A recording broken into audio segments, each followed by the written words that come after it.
Cafe Cabaret is sponsored by the Middle East Cafe at 472 Massachusetts Avenue, Central Square, Cambridge, and is produced by Francis DiMenno, who is me. Today we present The Wrong Hero in Hated by Young and Old Alike. Cafe Cabaret is televised every Monday night at 9 p.m. on Channel 66.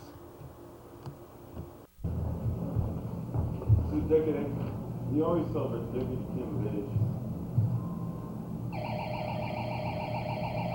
I am not trying to hypnotize you into becoming my earth slaves. I am not trying to hypnotize you into becoming my earth slaves. I'm the wrong hero. Hated by young and old alike. And this is my cute little sidekick.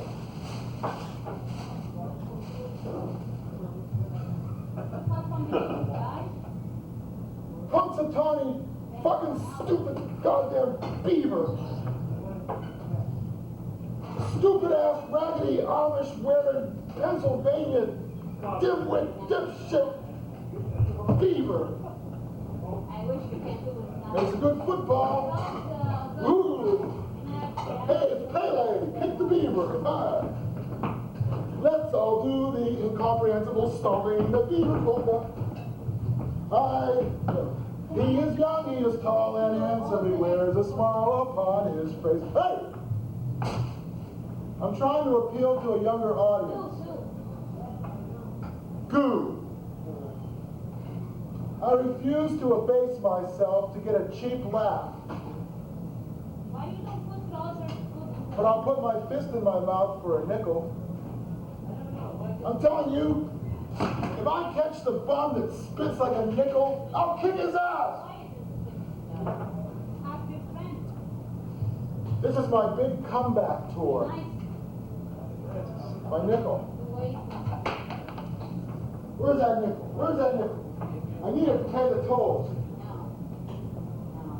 This is my big comeback tour. I was never famous the first time, nor did I ever really go away. But let's not dwell upon the mistakes of the past. Instead, let us ponder the mistakes I intend to make in the future, like continuing this set. Some of you might recognize me. Of course, you might not recognize me. I invented a car that runs on blood sugar. And I lost 200 pounds on the drive from Albany. And it's a good thing I picked up that hitchhiker. People say a lot of bad stuff about the IRS, but I like to say something nice about them. Wolves eat their prey before it's dead.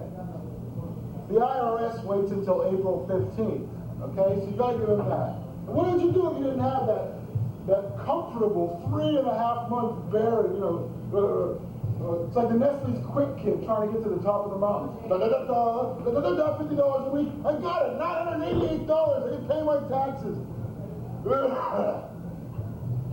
Yeah, what's that guy in Mexico that got assassinated? Who was that? Coliseum? What? What was his name? Emil Zapata Ponce de Leon, whatever. You know? And now we're talking about some big conspiracy. A conspiracy. Do you know the people who come up with these conspiracies? 90% of them are unemployed.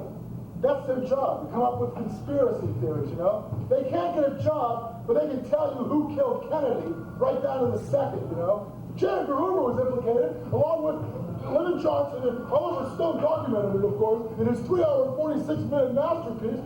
I'll tell you, these people, they can't get jobs, so they put on their resume, you know, under hobbies, proving Oswald was a patsy, you know, that kind of deal. Hey, we got Bass here. Hey. I think it's all set up except one thing. What's that? I don't know. The thing that makes the sound actually come out of the microphone. What do you say? Take your jacket off. We got all the time in the world. Okay. Yeah, right. Well, I haven't been waiting here for an hour and a half. So, you know, they're bombing Serbia. I just hope they don't send any helicopters, if you know what I mean. Well, I wrote a song for it. It's like, if you shell my suburbs, I will bomb your suburbs to serve with love. You know, woo. I had a job writing children's books, but I got fired for using the word poop. Also, they didn't like my masterpiece, Winnie the Shit. And really, he was a shit. I'm telling you, racist, everything. I don't like that word shit. I think they should replace it with something nice, like brown monuments to a healthy appetite. What do you think, yeah? That would look pretty good. You know, the tiny bowl man.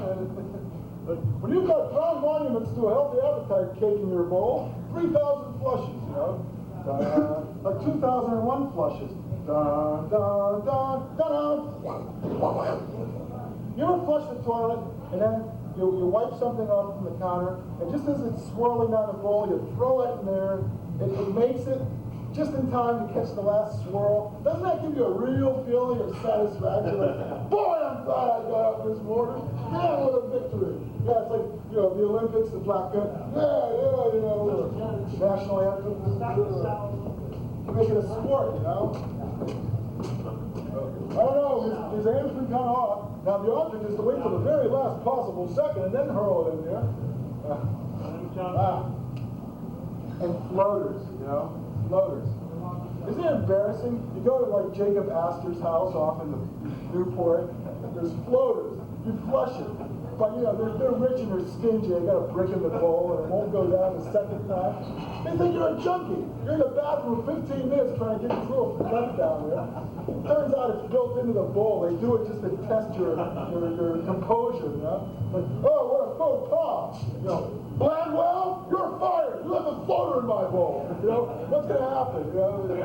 Whoa, catastrophe. Hiroshima, Auschwitz, Bhopal, a floater in the bowl. My God.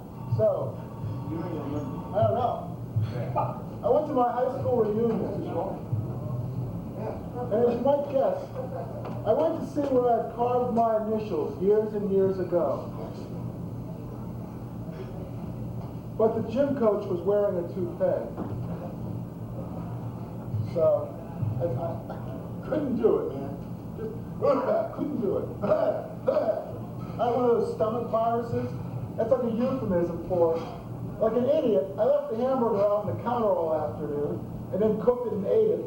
And I got a stomach virus, 36 hours in bed, farts that smell like, you know, Bhopal, and then it's like, you know, the cockroaches are fleeing, you know, the rats are like down the street, like the Pied Pipers in town. No, it's just the stomach virus, you know.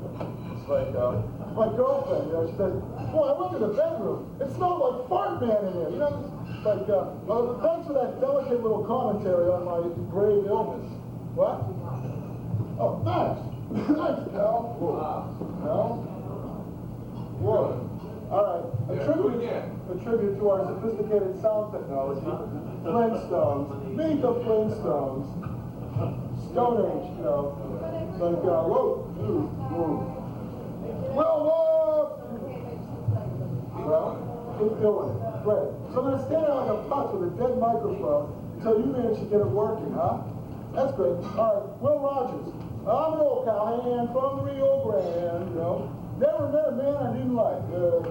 All I know, I'm reading newspapers. I thought you were giving it. You ever notice how Southerners, like, you can't tell them what to do, no matter what? Mister, your head is on fire. Don't tell me my business. And when they're mad at you, they always talk like they're taking a shit, you know, like, what you doing around here anyway, boy? I've been working in tobacco plants for 20 years. We don't need to put nicotine in our cigarettes. No, sir. We take it out to make them taste better, you know? Oh. Hey, Mark, you yelling at Roger? No, you just need to keep talking. What number did you put it on? Oh, yeah, I know. Well, number nine, Eldorado, and number 10. Him number 10, him no good. You number 1, you my big boy. You give me a ring, we get married. Fucky sucky. Look. And now this word for Nagasaki Nugget.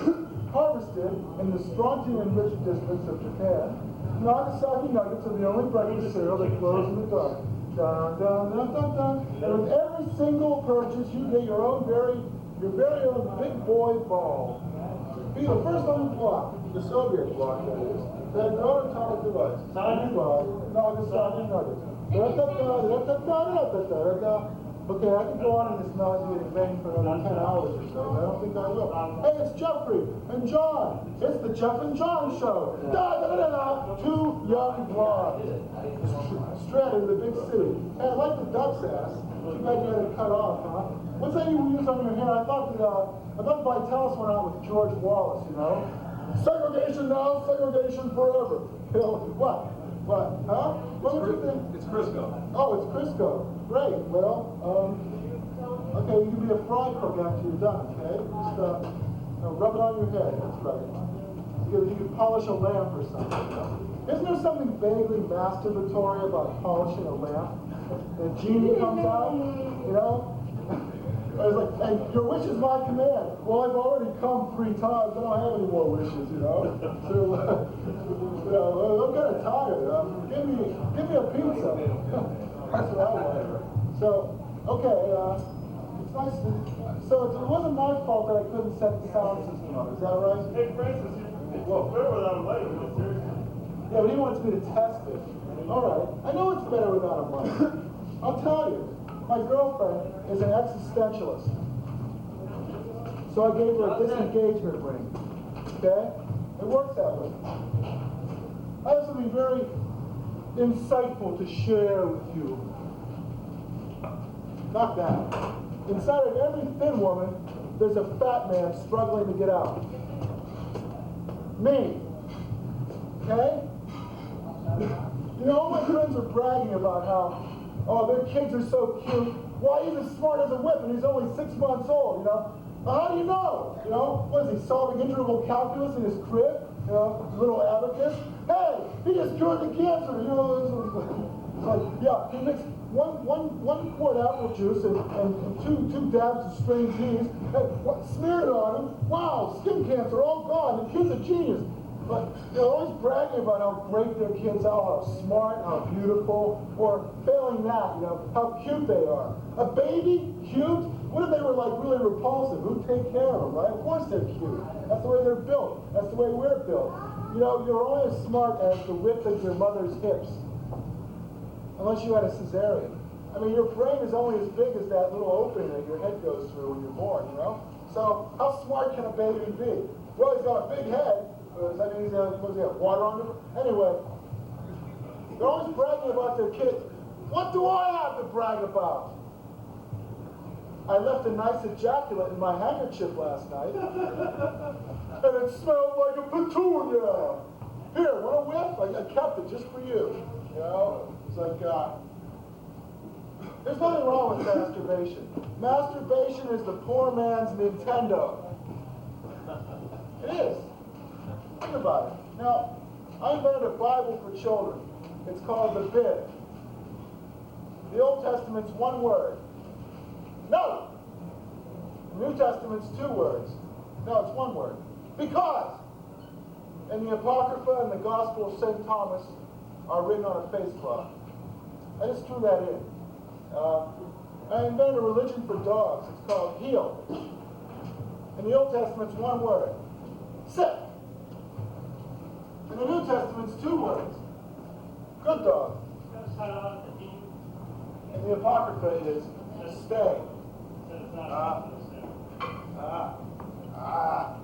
Every time my dog sees me, he goes like this. He goes,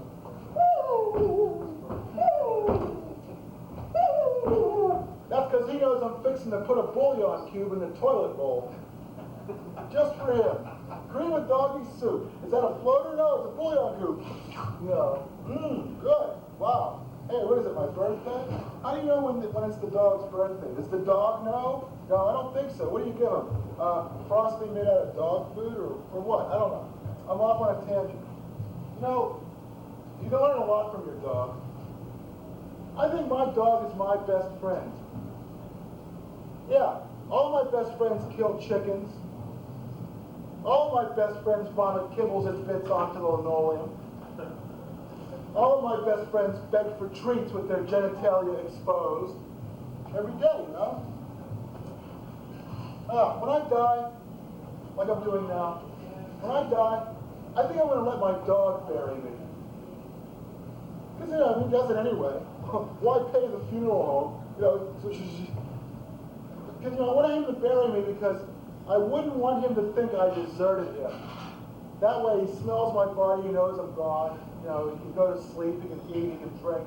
Someone else can own him. You know, that'd be fine. What? Can you explain it a little more?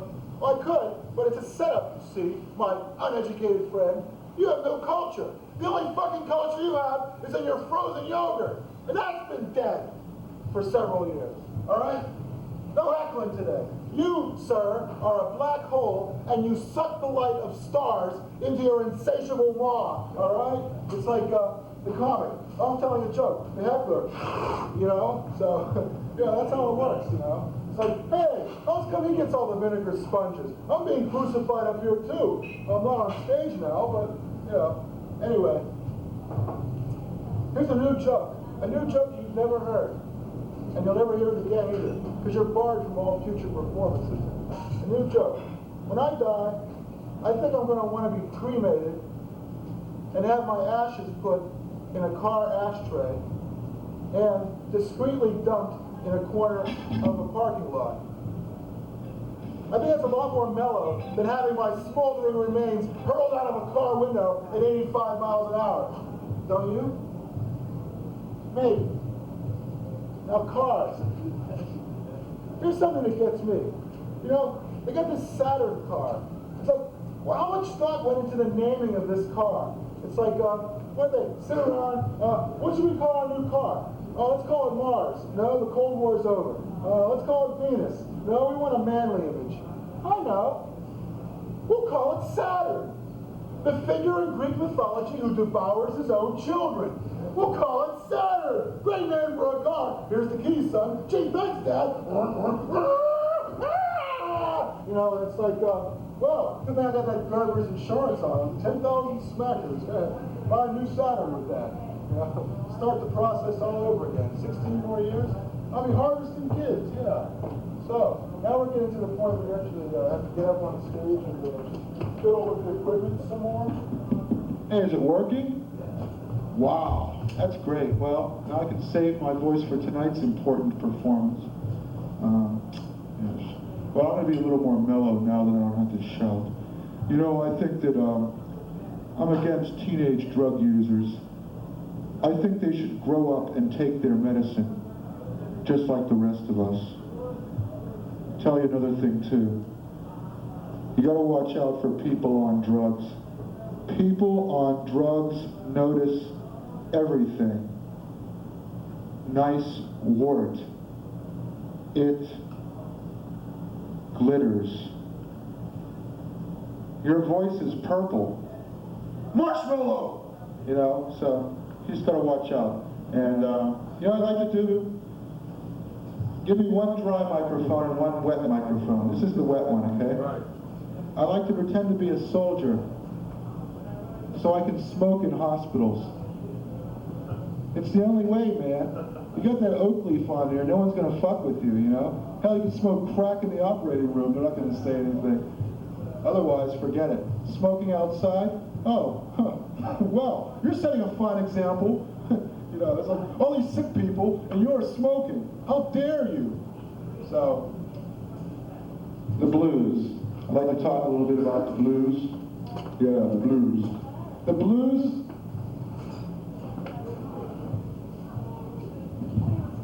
is very aptly named. You know, no matter what you say in the blues, it always sounds like it's freighted with grief. It could be a nursery rhyme, you know, like, little boy blue, come blow your horn. The sheep's in the meadow, the cow's in the corn. But if you translate it into a blues song, it's like,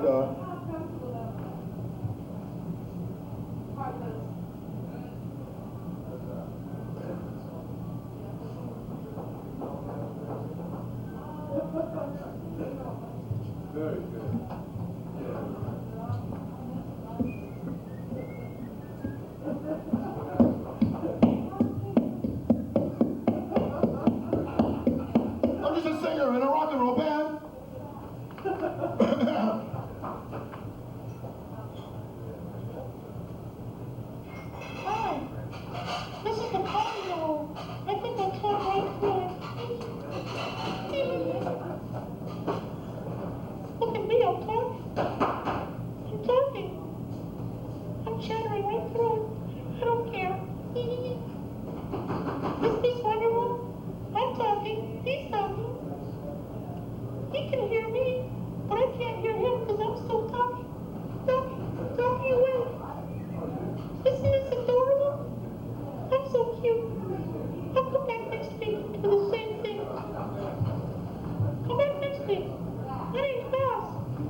guess it's just about over. Hey, close the door, okay? Hey, down in front. Good to see you. So long. Next week, bring a bullhorn, because, you could talk louder. It would be possible. I don't know how, but it would be. You can't go with a microphone? I'm not going to shout. It's not polite to, shout over somebody else's voice, so I'm not going to do it.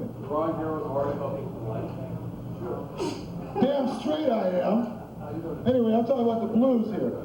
Everything the blues is freighted with grief. Like even nursery rhymes, like little boy blue, baby please come blow your heart. Anything at all. It would sound like the guy was on his deathbed if he was singing. Hey, somebody's knocking at the back door, and they've been knocking like that. They don't get the idea, somehow. But maybe you should let them in.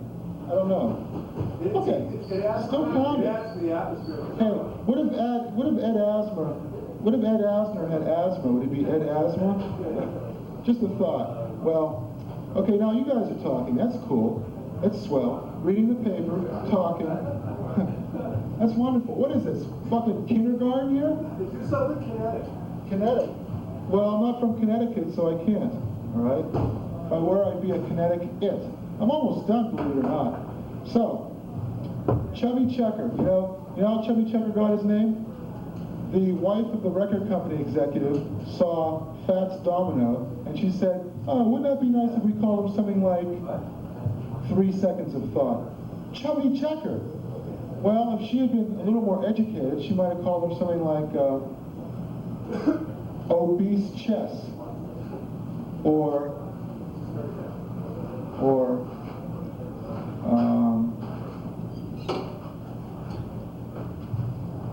it's coming up, oleaginous backgammon,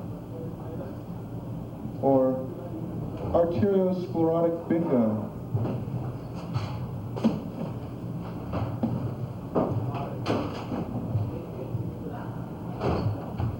It won't fit. I'm packing a load. It's a cushion. Oh, I see. Just what I need.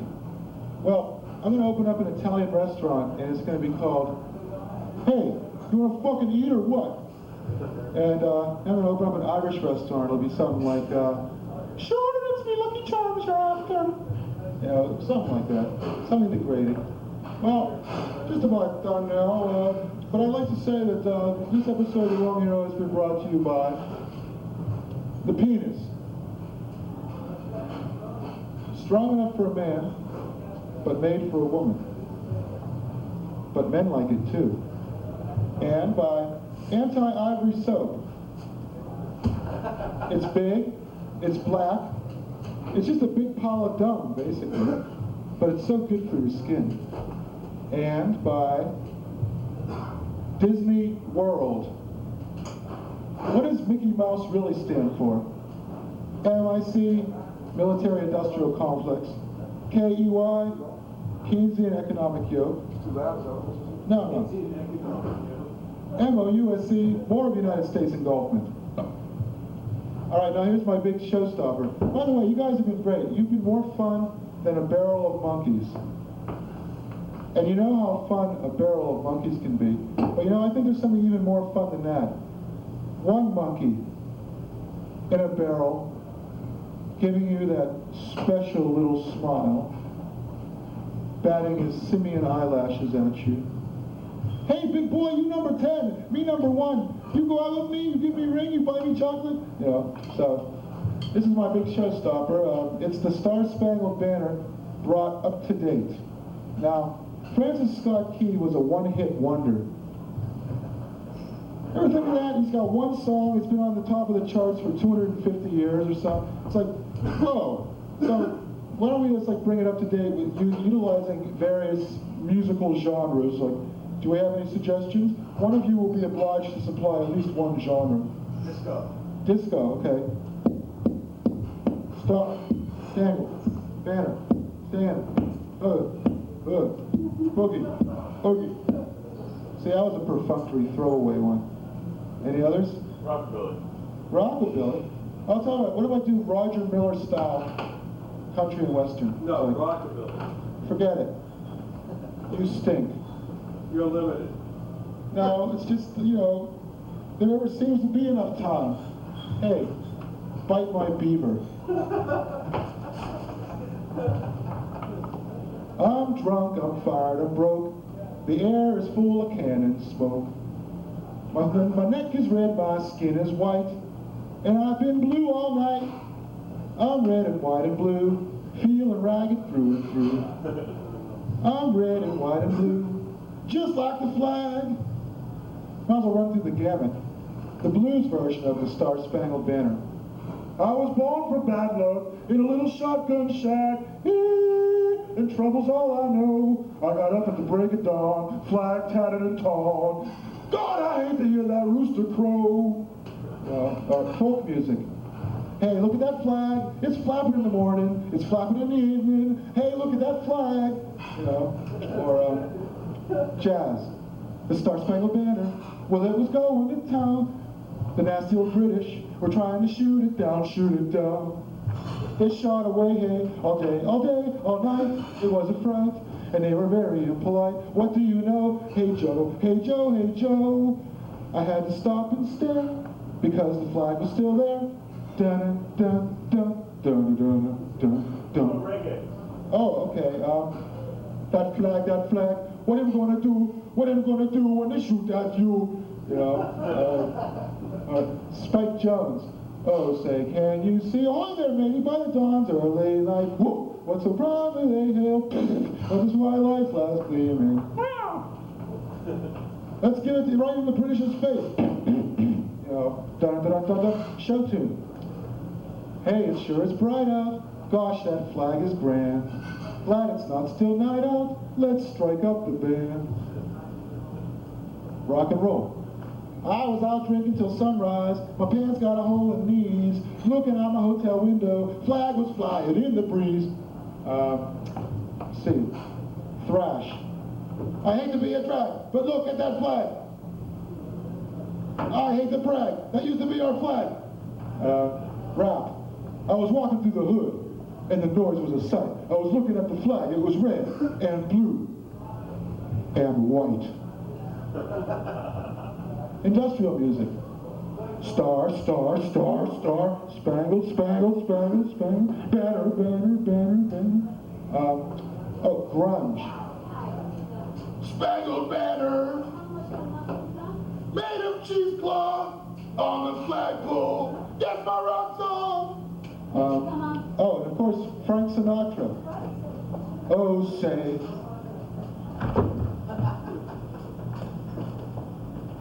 I didn't fall, folks. I was just looking for the teleprompter. Well, anyway, you've been fun. And now, finally, world beat. Shoot the flag, shoot the flag, shoot the flag, shoot the flag. And I've shot my wad. Since you didn't laugh, the beaver's gonna get it. Laugh, damn you, laugh. Louder. Louder!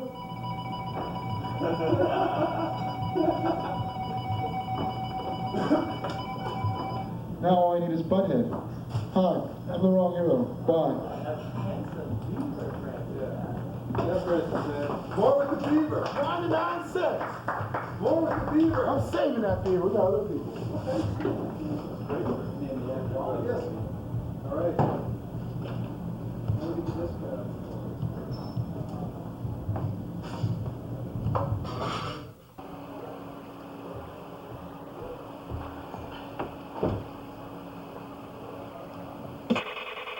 Hi, I'm the wrong hero, and as you might have guessed, I'm hated by young and old alike. I'm not exactly sure why people don't love me. My logo used to be, you are now listening to The Wrong Hero. But my new trademark expression is, yeah. So like I said, I don't know why I'm hated by young and old alike, but I am. I'm the wrong hero, and I don't really like you to be uncomfortable. So settle back, relax, let yourself be lulled into a hypnotic stupor. That's better. I used to think, but then I discovered, and now I realize. I'm kind of pressed for time, so I can't actually tell the joke that goes along with that setup. I'm so sorry. I like to carry small gifts to reward those who meet with my favor. However, I neglected to bring any today. That should tell you something. Hi, I'm the wrong hero. I can't dish it out, but I can take it. I have some advice. Kids, stay in school. We don't want you around here. And I think they should stop all the senseless violence and start having some sensible violence for a change. Now here's another thing. You ever notice everybody else always ruins it for a few assholes? It's true. Now, you ever brush your teeth and squirt shaving cream into your mouth by mistake? Well, I do it on purpose. I got some shaving cream behind my ear. Menthol. People say to me, nice outfit. When did the clown die? I am very cautious in a restaurant. I always make sure I am seated so that I am facing the door with my back to the check. I was a scholar. I graduated from college with a 4.0 average. Trouble is, that was my blood alcohol count. Here's my message to you. Don't drink and drive. It's hard to vomit and steer. Try it sometime. On the job, I do the work of two. The Menendez brothers. I applied to Penn State, and I almost got in. I went to somewhere very similar. It was called State Penn. Hey, close. And now, a voluntary, mandatory moment of silence as we present this word for Roman Catholicism. Say, pagans, tired of worshiping oak trees and painting your bodies blue? Try Christianity. Christianity gives you three gods in one. And now this news from the United Kingdom. Recently, the Church of Wales voted that they will not accept the ordination of chimpanzees to become rectors. Did I say chimpanzees? I meant women. Sorry. I mix the two up sometimes. You know, we used to gossip about our friends, and now what do we gossip about? Our friends. But we also gossip about celebrities, as though they're our pals too. Now, did the Greeks and Romans do this? That Hercules, boy does he have a lousy temper. Did you see him cleaning up the Aegean stables? Or, I hear she's marrying this Jewish boy. He's a carpenter. His name's Jesus. Sounds like a Spanish guy. He makes $5,000 a year. What kind of living is that? You know? He thinks he's going to be famous someday, huh? Ah, yes. Well, I have a good heckle line. Now, 3 out of 4 of you guys are comics, so you need good heckle lines, don't you? Unless, of course, you work venues like this where there's not enough people to even heckle, let alone laugh. Well, my heckle line is, that's very interesting. Now say something that proves you're a genius. I don't get them every time. If they are a genius, you know, bring them up on stage with you. Hey, professor, and you tell some jokes for a while. You're so smart. Yeah, you know, you can invent the theory of relativity, but you can't make anybody laugh, so hell with you. you know? Comedy is a hard job, but my motto is, nobody can pay me as little as I can work. It's a good motto, because what's the only revenge you have against your boss? Sharking, you know? It's like, will you help us move that big heavy thing from one end of the room to the other? Oh, I'm sorry, I've got to get the Bantrell contract out. But you're the office boy. Oh, still, you know, it's my job. So, oof. Any of you guys ever try to find a job?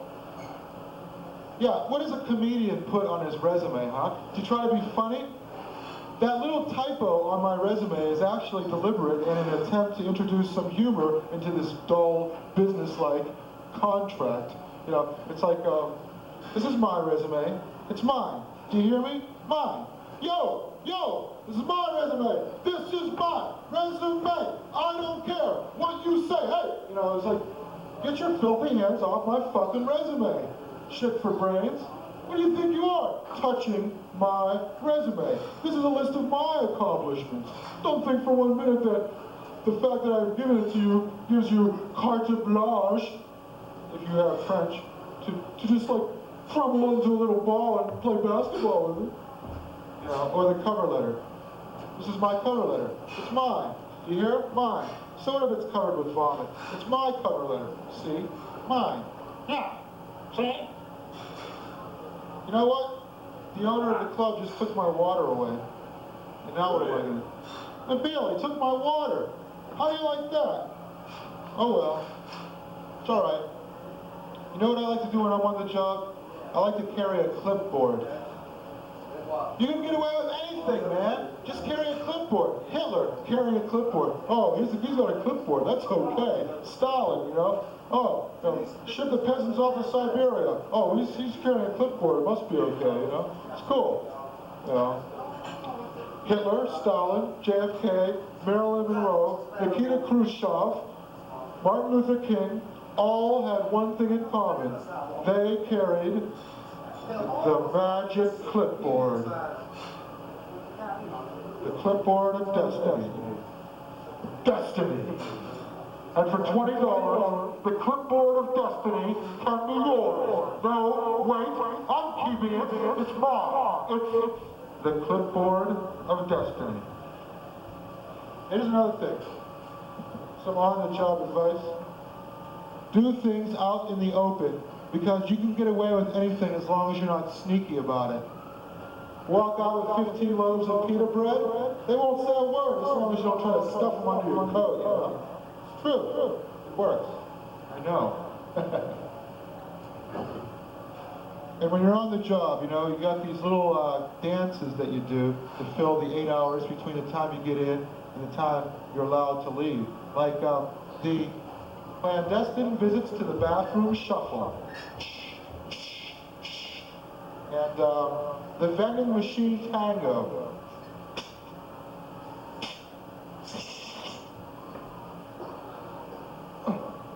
Sometimes it's the vending machine limbo. It's like, you know, oh, I threw my neck out. I gotta get workman's comp. How did it happen? Trying to get a candy bar out of the vending machine. That counts, doesn't it? And the telephone calls on office time waltz.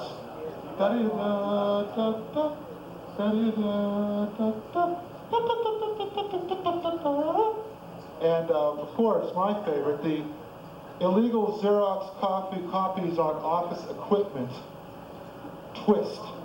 It's like,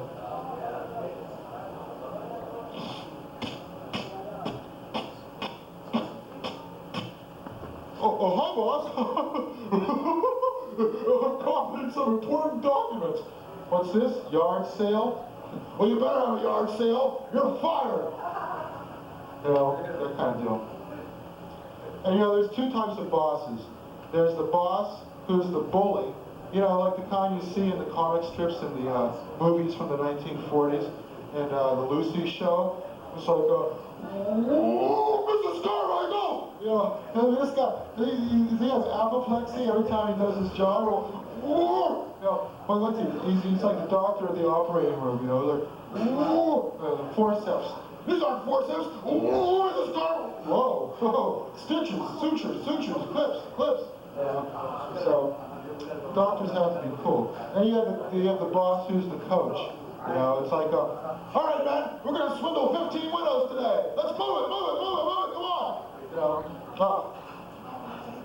You know, whenever people see a pretty girl walking down the street, they say the same thing. Whoa, look at those moves. Woo, I sure like to have me some of that. When people see me walking on the street, they say something like, security, you know? So that's just the way it works when you're not a chick. I was a security guard for a while, and one time, you know, I was supposed to guard this parking lot, and a guy comes up to me and goes, guard! And I say, hey, I don't run across the parking lot at you going, victim! So cool it, man, cool it. You know? Now, how can I concentrate when our two inestimable musicians in back are conducting a conversation? Paging Tuma. Shh, wait for me, please. The less you talk, the faster I'll be, and then the quicker I'll be done, and then you guys can load on. Or talk in the alcove or something, because, you know, we're picking up some vibes, man. It's like, thank you, man. You're beautiful, really beautiful.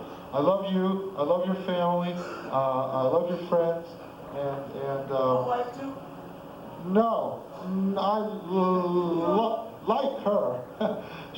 She's a good woman. What can you say about a guy's wife, you know, that isn't going to offend him? She takes good care of the kids. Did someone tell you she didn't? No, I can just tell from looking at her. She's a very nice woman. Why, you been with her? No, I never met her before in my life. Oh, you're saying she ain't good enough for you, huh? No, I'm saying that. I'm sure that if she wasn't married to you, she'd be fine. What do you mean? What are you trying to say? You getting down on my wife? Listen, man, you and me, we're gonna go out and die, okay? Listen, I ain't gonna take this shit, no. Listen, man, I'm gonna fuck you up, man. I'm gonna pop you upside the head. Dead, man. What the fuck? You come around, I'm gonna get shot. You know, I like it when black guys sort of like lose it, you know, because it's like their voices go up 3 octaves. It's like, you know, hey man, how you been? Oh, not too bad. You owe me $20. What do you mean? You trying to rip me off? What's this shit? Well, man, you know, it's like, Pagliacci. Try to do that a little higher. Yeah. So, you know, Scott Joplin wrote an opera. Did you know that? It was called Treemonisha. It's really cool, too. 3-record set on Deutsche Grammophon. Pick it up sometime. It's not like you'd expect a Scott Joplin opera to be. It's really kind of operatic. To tell you the truth, it's not that great, but it's got its moments, you know. Anyway, here's another thing. Why do garbage men make so much noise outside of your window at 4 in the morning? I have the answer to this. They're garbage men! They're fucking garbage men! How are you going to punish them? Sorry, you're not going to be in the 500 anymore because you made too much noise outside my window. You know, what are you going to devote them to? Picking up diapers? Dishwasher? The guy who gets on stage and says what a great man Richard Nixon was? You know, how low can you go in the food chain here of undesirable jobs? Oh, I know, stand-up comedian at the Middle East. You know, that's the smear, you know. You ever notice that only Republicans use the word smear? Like Joe McCarthy, Richard Nixon, and Oliver North. They all say, my opponents are trying to smear me. You know, you think they can just have a little gesture every time they say the word smear. I'm not going to put up with these. You know, I'm sick and tired of these. The liberal press has been me for the last 15 years, and these kind of have got to stop, you know. It's like you could almost have an ideogram or something. I was unemployed. And I filled out my unemployment form in 3 different colors of ink. And now I'm getting disability! Yeah, I put, name, Lucky Charms. Reason you're not at work? They tried to steal me Lucky Charms! You know, well. You know, I like to talk about my hometown. It's your hometown too. My hometown is the greatest place I know. But you notice I'm not living there anymore, so how great can it be, huh? the kids are small and the worries are tall and folks are miserable and enslaved. No, I got that backwards. Anyway, and now this word from WDYS, your dyslexic station. Here on WDYS, it's a Eunice Day, and everything is nice and brownish. You know, I gotta work on that some. I'd like to get a job at the Daily Planet. You know, where Superman works. I mean, but you ever think of this? I'm sure you have. How brilliant can these reporters be? Superman's been on their payroll for 56 years, and they don't even know it. You know? And here's another thing that gets me. Clark Kent is a mild-mannered reporter. Folks, you ever see a mild-mannered reporter who's like, excuse me, but can I have those pictures of your dead baby to put on page 1 of our paper, please? You know, so, and why is he working for the Daily Planet? He's Superman. He ought to be working for the Hourly Cosmos, or, you know, the Nanosecond Infinity, or something. Not the Daily Planet. I mean, for a guy like Superman, it's small potatoes. You'd think at least he'd work at the New York Times or something, or even the International Herald Tribune. That would be a step up. But no, it's the Daily Planet. And here's another thing. Journalists. Journalists want to tell politicians how to run the country, and yet they write for mass circulation periodicals that sell tobacco, firearms, and alcohol to school children. Huh? Does this make sense? Put these guys in charge of the BAT, you know? It's like, hey kids, smoke all the cigarettes you want. Here, try these light beers. Drink 5 light beers, and you won't get whiskey dick like stupid old dad. 5 light beers, you won't fall off the swing set with light beer, you know? So I just wonder about journalists sometime. Kurt Cobain. There's like this feeding frenzy about this guy who killed himself. You know, failures burn out too, except nobody notices. It's only when successful people burn out that they get on the cover of Time magazine.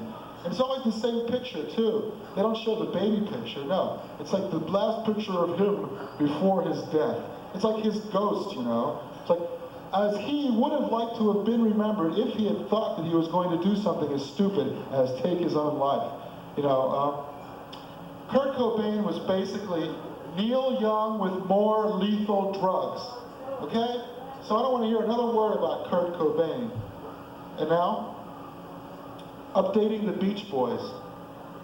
Help Rwanda, help Rwanda. Yes, and you know what's really big in Canada now? Country and Western music. Canadian country and Western music.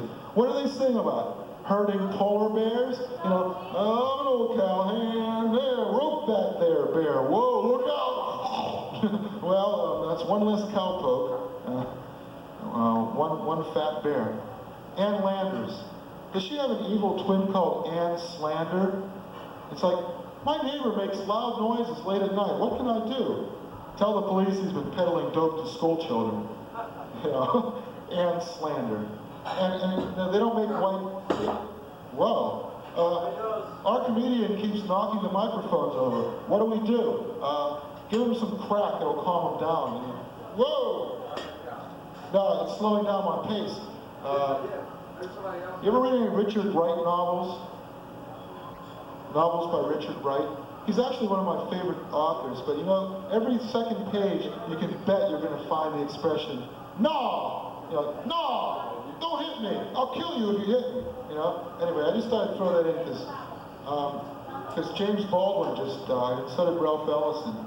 Well, James Baldwin died about 5 years ago. Ralph Ellison, who wrote Invisible Man, perhaps the greatest living American author. Nobody knows he's dead. Nobody cares.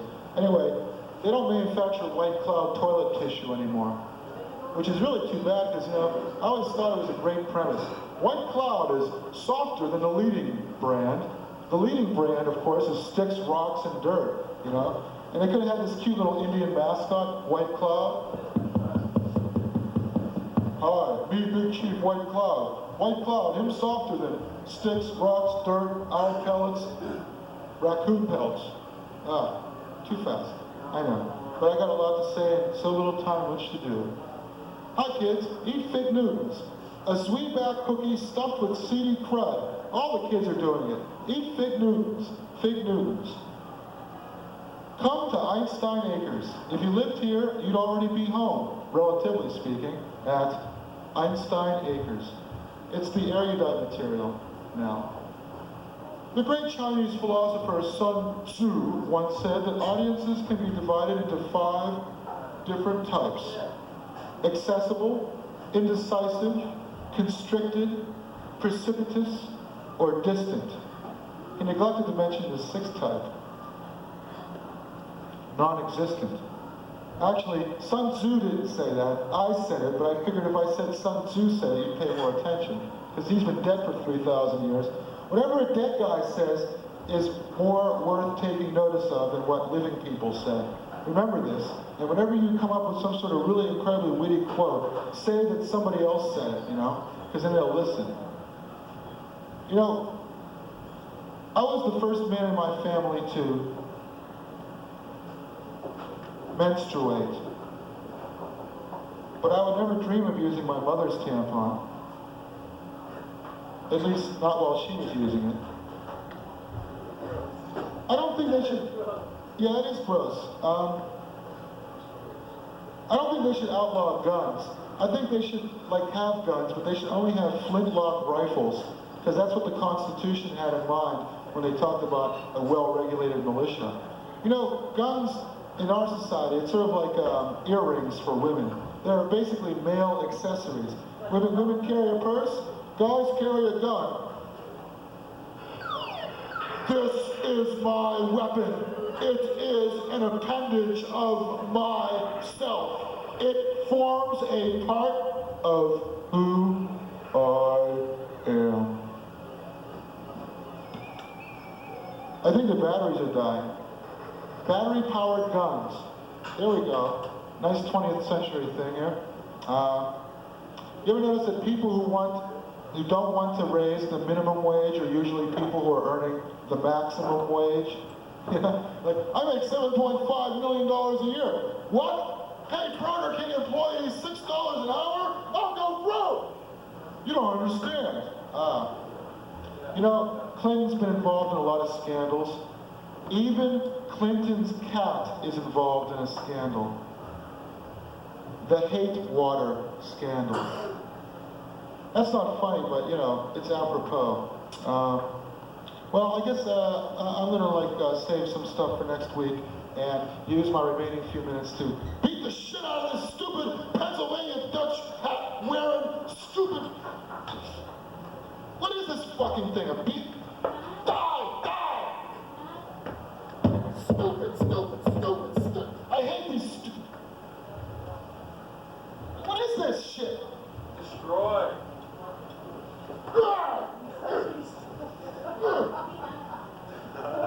You son of a bitch! I caught you with my wife! Now you gonna get it! You're losing. Hey! Don't leave it. Yeah. I need a knife! I need something!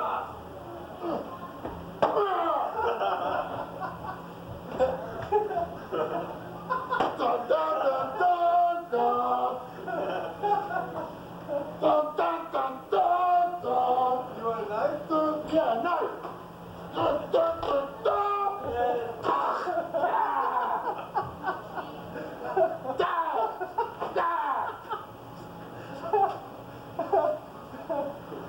Oh, I'm a two-headed comedian!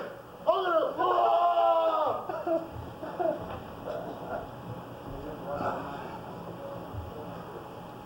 Francis, you need to get laid, my friend.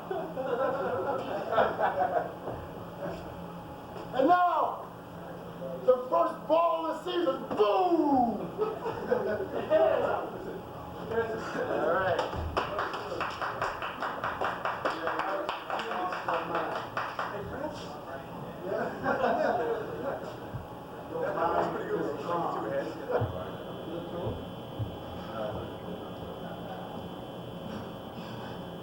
I am the wrong hero. I'm so pleased that we have such an excellent turnout today. But that is appropriate because Low quantity, high quality.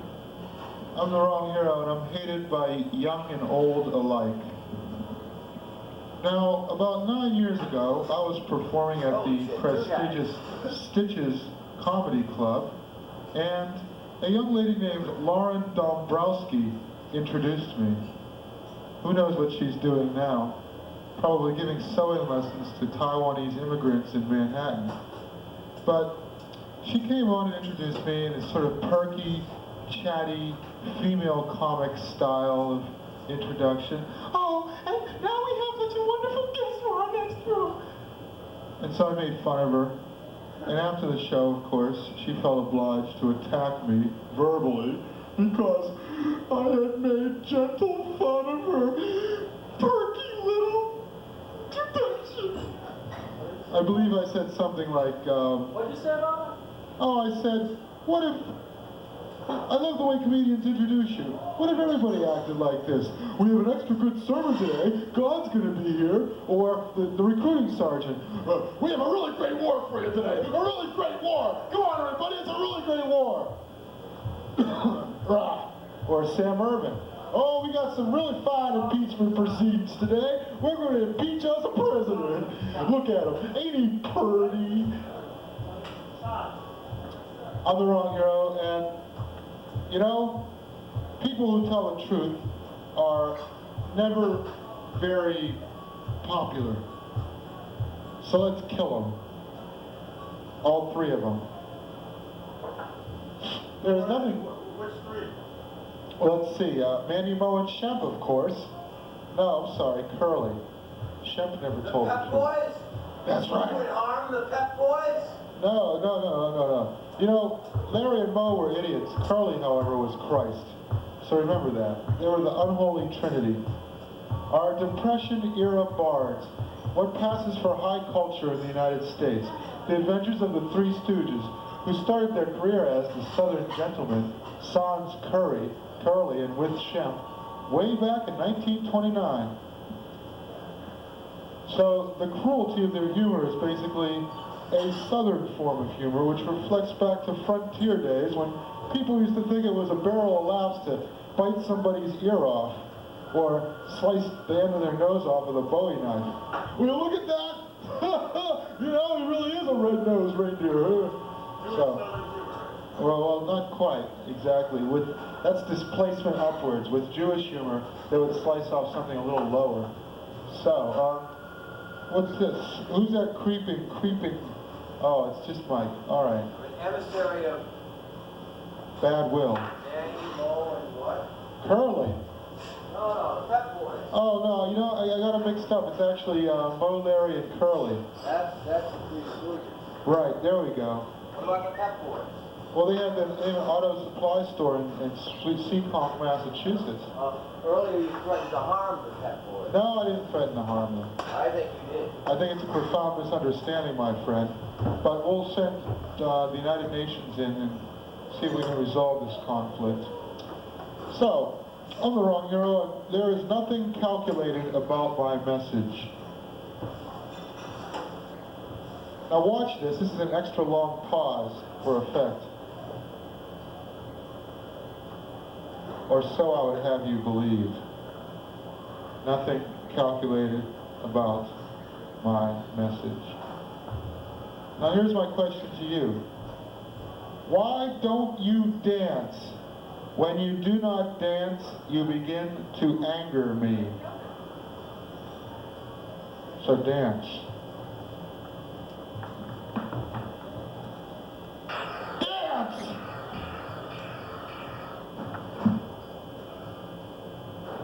Talk. You're out of batteries. You just better talk.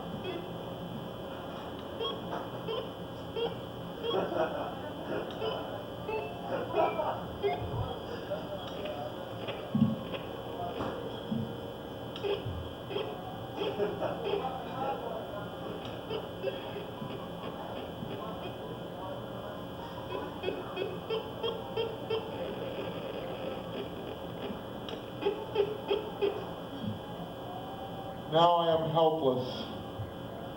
My weapon, a broken toy. You know who I feel sorry for? I feel bad about the Portuguese. You wouldn't know it to look at it, but 400 years ago, the Portuguese nation was the most powerful maritime nation on the face of the planet. They had an ocean empire which stretched all the way from the East Indies all the way to East Timor. They were masters of the known universe. And now what are they? Now what do you think of when you think of Portugal?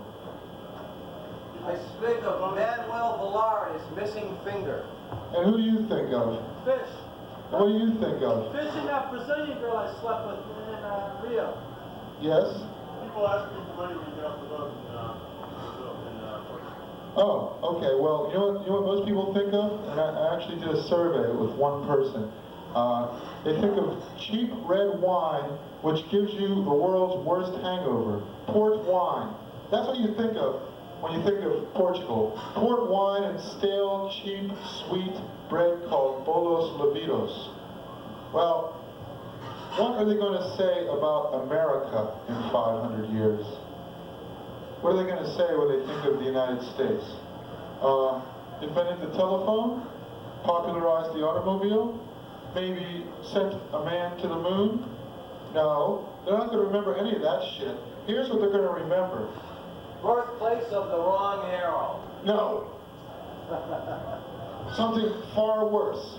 Birthplace of plutonium, dioxin, and styrofoam. The wrong arrow. Those are the elements. Those are the ingredients of the wrong arrow. That's right. Well, I'll tell you, people say that I'm a glutton, but I have a lemonade stand, several hot dogs, a salad bar, and 15 pounds of hamburger in my stomach that proves them wrong. So, I just want you to know that. No, 500 years from now, America will be probably thought of as imperial overreach. You know what?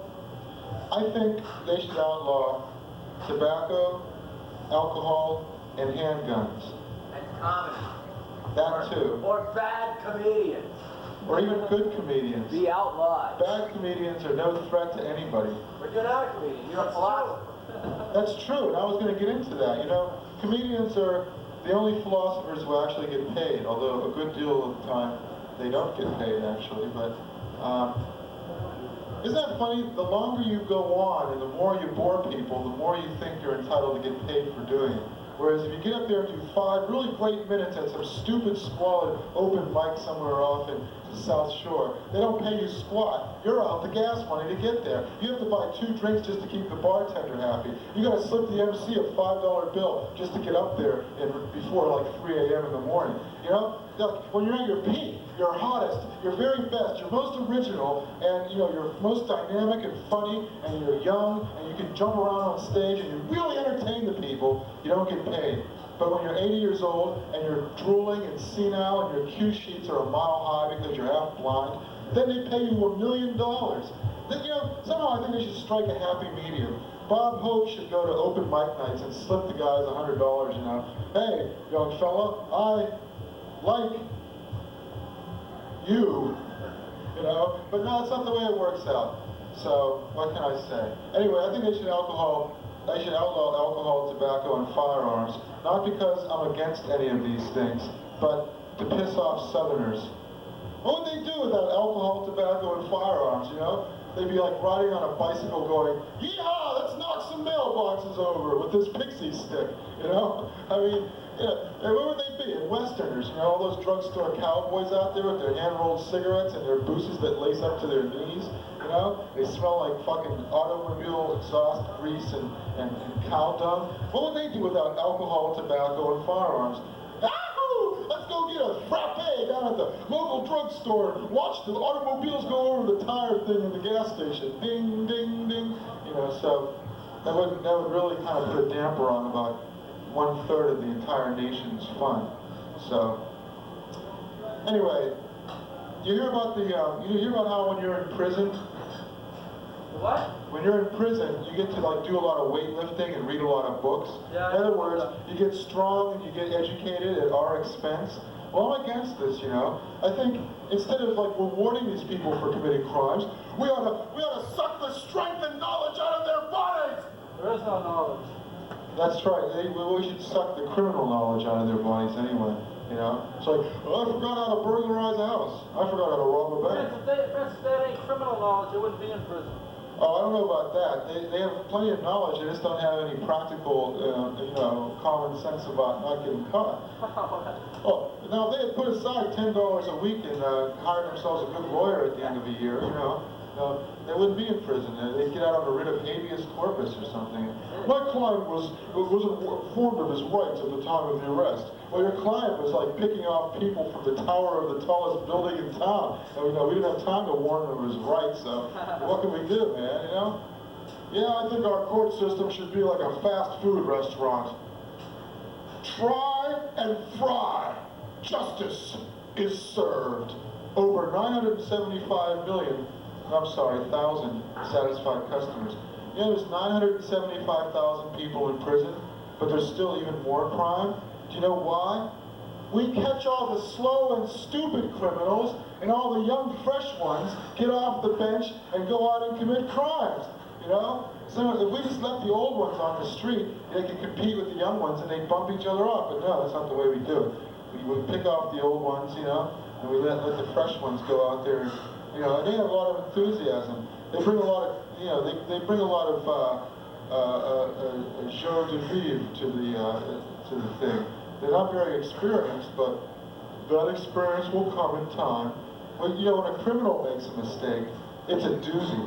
You and I, we might make a mistake, and nobody cares, except maybe your boss for maybe 2 minutes, and then he thinks about something else, like, gee, when I get that fat raise, I guess I'm going to go off to the Bahamas for my vacation. But when a criminal makes a mistake, it's like, all right, I got a gun and I know how to use it. Boom! Oh, my foot! So it's a dangerous job being a criminal, to be sure. You know what I just discovered? All these oil tanks that they have around, you've seen them? Like these big oil storage tanks and the things they have at gas stations? None of them are double insulated, so they leak oil into the water table. Do you know how many millions of gallons of oil there are under Brooklyn, New York? 17 million gallons of oil under Brooklyn. And you know how many there are under San Francisco? 28 million gallons of oil under San Francisco. And you know what I think? They should get several million gallons of vinegar and make a salad. Cut down some forest and shit, mix it in there. Get your greens for the day, pass it out. Get Patty Hearst passing it out to the homeless. The Sudanese Liberation Army playing, their big hit. I don't want to go to Chelsea. And, hey, yeah, what does Chelsea Clinton think when she hears the song, I Don't Want to Go to Chelsea? Huh? You have to wonder. Or, woke up, it was a Chelsea morning. Ew, that's the song my parents named me after. Isn't that kind of shitty the way you get named after pop stars who have been dead for 30 years? By the time you're old enough to realize that's who you were named after? Like me. I was probably named after Frank Sinatra. Frank Sinatra, who I detest! Well, actually, my dad was named after Frank Sinatra, probably. But at least he wasn't named after Dean Martin, or Tony Bennett. With my voice in San Francisco. I like this. The staff having a long conversation in the doorway. Hark, hark, the dogs do bark. How's come the Clintons only have one kid, huh? Bill's been spreading it around a little too thinly, that's what I think. Clinton probably has like 500 illegitimate children, and they're all going to come knocking at his door, in 1996. Well, we didn't want to say anything until after you were reelected, but can you give us a government job? Hi, I'm your son. You haven't seen me in 30 years, but I'm still your son, and I got the DNA tests to prove it. They can execute you now on the basis of DNA tests. Bet you didn't know that, but it's true. Unfortunately, the more sophisticated science gets, the more incompetent police methodology becomes. So in Singapore, they've got a success rate of 96% in solving murders. Not that they have any murders. And here it's about maybe 40, 60%. That's shitty. So in other words, there's 3 chances in 5 that you kill somebody, you get away scot-free. And the more of a stranger the person is, the better the chance you'll get away with it. Because who do the police ask whenever somebody's murdered? Their family, of course. You didn't bump her off, did you? They're not quite that, uncool about it. It's like, excuse me, can I examine your hand for gunpowder tracks? I don't really think you killed your own son, but I just wanted to check anyway. I know he was smoking a lot of marijuana and drinking a lot of red wine, lounging around the house and refusing to mow the lawn. And I couldn't blame you for like taking a 22 and putting it right up to his head, but I really don't think you actually did it, even though you're a former Marine who stormed Iwo Jima and got shot up several times, and you deplore the laziness of your no good, ne'er-do-well, good-for-nothing son, but I still have to check anyway. It's just routine police work. They can get away with anything by saying, it's just a routine check, you know? Pull your pants down. It's just a routine check. I don't know. Valvac had, you know, the president is the prime minister of Czechoslovakia. Pull your pants down. It's just a routine check. So why does the Queen never go out with the prime minister of Czechoslovakia? Because she doesn't want to pick up the check. I read that in a Leslie Nielsen book. And it was every bit as bad when I read it as it was when I just told it.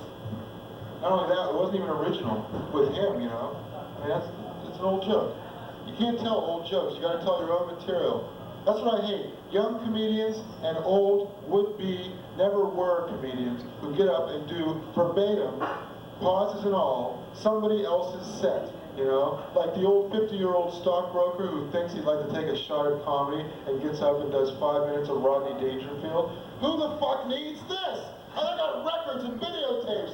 I can rent the animated feature-length film of Rodney Rover Dangerfield if I wanted that, you know? People actually do that? Yes, we had somebody here about a month ago who came up and did, word for word, somebody else's set that she probably saw on MTV, and all of her friends laughed because they all knew the jokes and it was their pal. I hate that so much, and I'm never going to let this happen again. The second I hear somebody else's joke up here, I'll write it down so I can use it too. Because I figure, you know, if you steal it from someone else and I steal it from you, I'm not really stealing it from anybody famous. I'm stealing it from you, right? See, that's the problem. This open mic scene, it's so competitive. Like, oh, that's a good one. I think I'll do a little switcheroo on that and tell it next time at the other place I work. And then the other guy gets up and tries to tell the same joke and nobody laughs. Hey, we just heard that one, but that's my joke. I stole it from Robert Klein myself, you know? Hey, don't do my Robert Klein bit. That's mine. You're going to ruin my set by telling all of my jokes that I stole from Robert Klein. All right? So don't do it. My mouth is getting dry. It's a good sign. It means I'm having fun. I'm very excited. My heart is pounding faster than a speedball cocktail at John Belushi's going away party. I'm just like, boom, boom, boom, boom, boom, boom. It's wonderful. It's grand. I'm having a wonderful time. I'm glad you're all here. It's really wonderful of you to come down on such a nice day when you could be outside actually doing something productive and having fun. Well, you know what I also don't like? Comedians who don't know how to do segues, and so they say something like, and now my next bit will be about, you know, okay, so I'll do that. My next bit will be about my car. My car is a German car. It's a Volkswagen. And when I start it up, it says Warum. And do you know what Warum means in German? It means why. So every time I start the car, it says to me, why? And I say, because I'm shackled to the wheel of this shitbox. Why? Because I'm living the good life. Why? Because I have the freedom to do whatever I want. Why? Because they tell me I do. Why? Because I have insurance on you that costs more than my insurance on me, which I can't afford. Why? Because I have to go to work just to pay for you. Why? Because it costs so damn much just to have a goddamn car and be a native of the first world on a third world salary. That's why, you stupid Nazi car. Start up. And it starts. People ask me, well, ow! People say, ow! People ask me, wrong hero, who are your role models? And I say, Pop and Fresh. People say, what are you reading these days? And I say, I'm reading Das Kapital with my left eye, and How to Win Friends and Influence People with my right eye. And people say to me, Wrong Hero, what's your favorite breakfast? And you know, I wrote a little song about it. And it goes like this. Nicotine, caffeine, and benzodrine, that is my favorite breakfast. I haven't ironed out all the chords yet.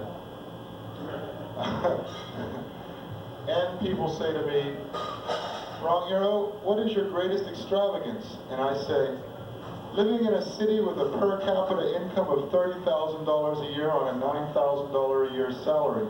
That's my greatest extravagance. Glad you asked. Got any money?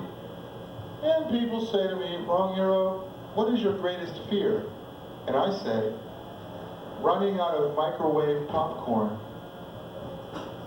Because really, if you don't have microwave popcorn, you got to go to the all-night deli and buy that horrible stuff in the bag, you know? The stuff, like, it's called Circus Time, has a big jolly face of a clown on it, you know, expiry date 1946, you know, and they have like these little war bond stamps on it, so you know it's good stuff, good stuff. And they say, Wrong Hero, what are your favorite words? And I say, oh, nice words, friendly words, welcoming words, warm words, words like death, nervous, evil, betray, and sacrifice. You can tell that I am a true leader of men because those are my favorite words. Now here's something. Did you like that smooth segue? Here's something. You know, it's like, I'm important. Whatever drool comes out of my mouth, you have to listen to. It's like, AT&T wants me to switch over to their system, you know? Where the fuck were they 10 years ago when they were the only game in town and they were overcharging me up the butthole? No thanks, AT&T. I think I'll stick with your competition, even if they charge more. Go ahead, let them in. Ignoramuses. They're here an hour early. They're not supposed to be here yet. They're supposed to be here at 3 o'clock, but let them in anyway. That's right. Very good. That's right, beefing up the audience with people loading in equipment. Always a very popular thing. I can see by the way you fold your arms that you're waiting for your turn. Oh God help the troubadour who never likes to burn. Whatever that means. Oh great, what is this? Hooray. Oh, I love this. This is wonderful.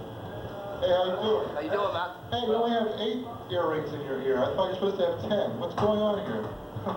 Oh, Lordy, your pants are falling down. That's a wonderful sight.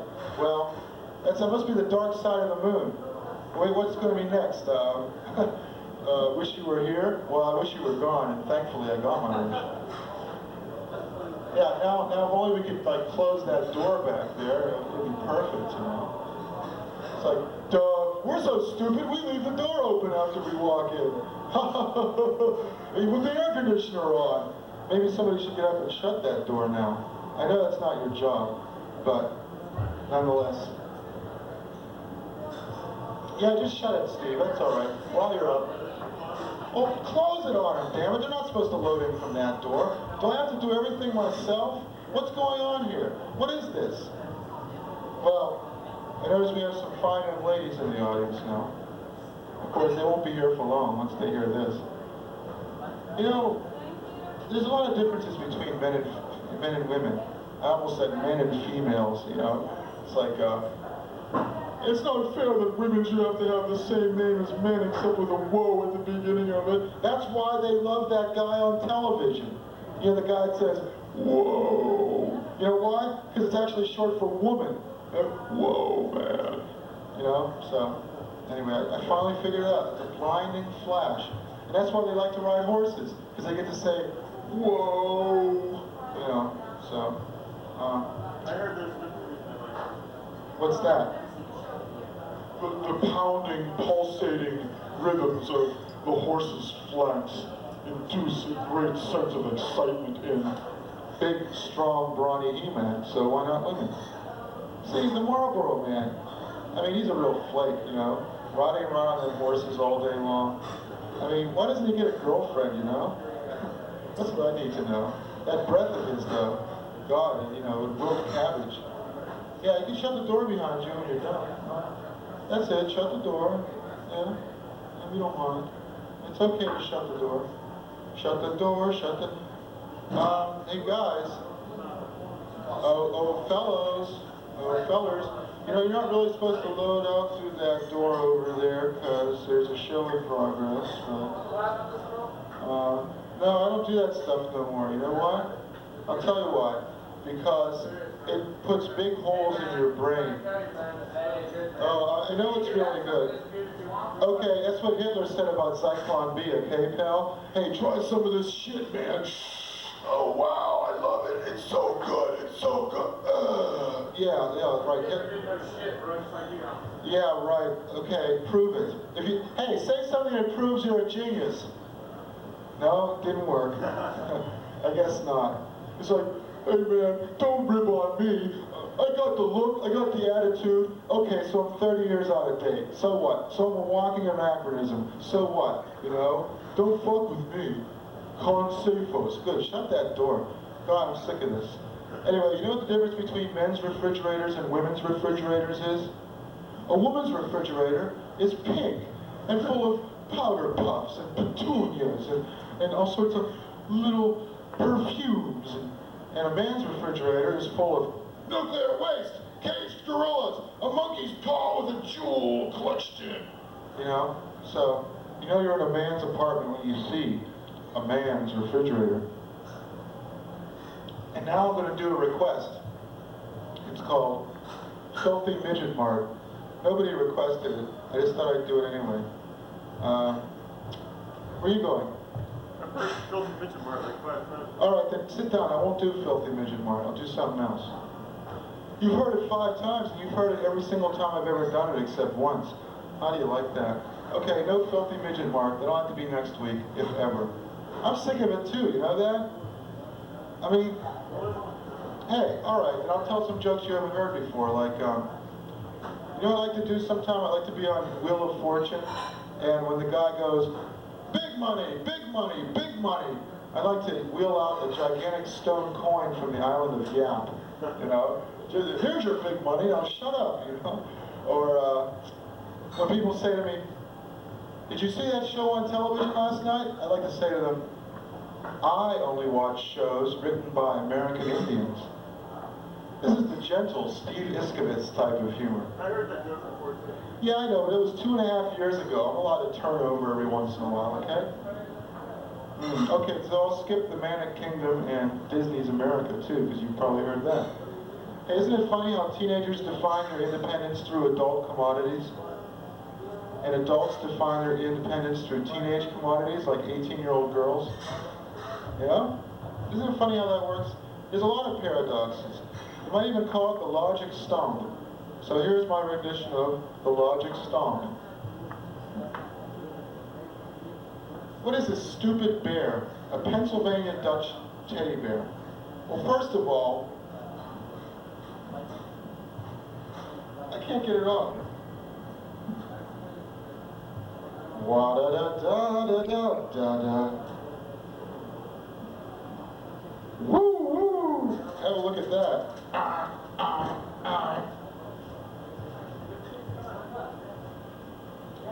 You ever notice how people regard their liking of rock and roll bands like it's a heretical sect in a church? It's like hey man, I'm really into the Grateful Dead. Oh, you suck, man. Pink Floyd's the greatest. No, man, Led Zeppelin. No, Guns N' Roses, you know, we're gonna have the big war won't be over Islam or Christianity or Judaism. It'll be like Led Zeppelin versus the Beatles, you know. It's like